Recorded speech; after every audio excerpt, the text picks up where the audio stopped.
най-удобната и масова хидропонна система, която се ползва за домашно отглеждане на Plantid Aeros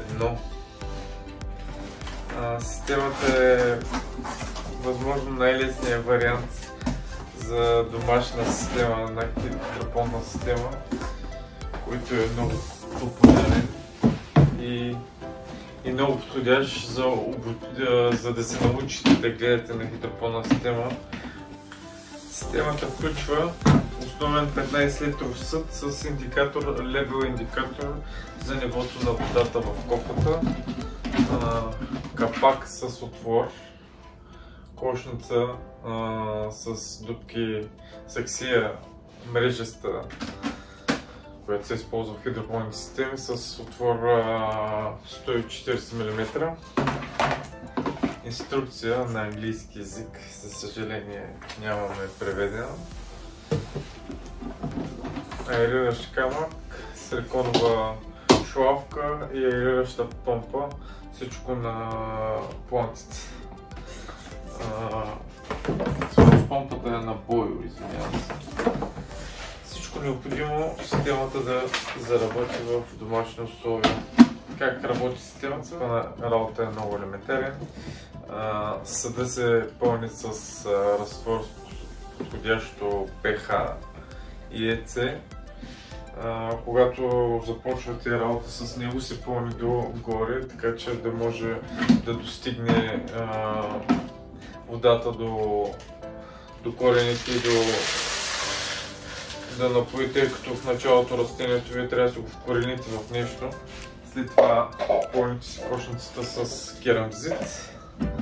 Поставяте така, че керамзита да се потопи във вода.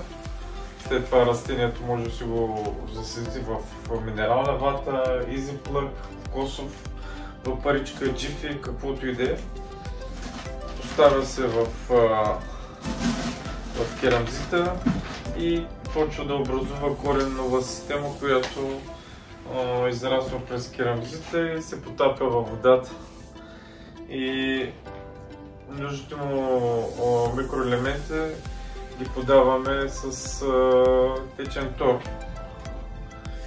Коригираме до правилното pH и вече аерирането на водата посредством аериращия камък обогатява разтвора с кислород и освен светлина и вода с подходящо ЕЦ и pH, нищо друго не му е нужда за растението. В друго видео ще ви покажа в нашия обект в град София. Отглеждаме на такава система, люти чушки. Има две видеа в началото и сега в какъв етап е растението, колко голямо е станало и каква коренова система има. Хидропонните системи ни дават по-бърз растеж и по-обилна реколта за по-кратко време. Избягвате цялата хамология на носенето на чували с почва.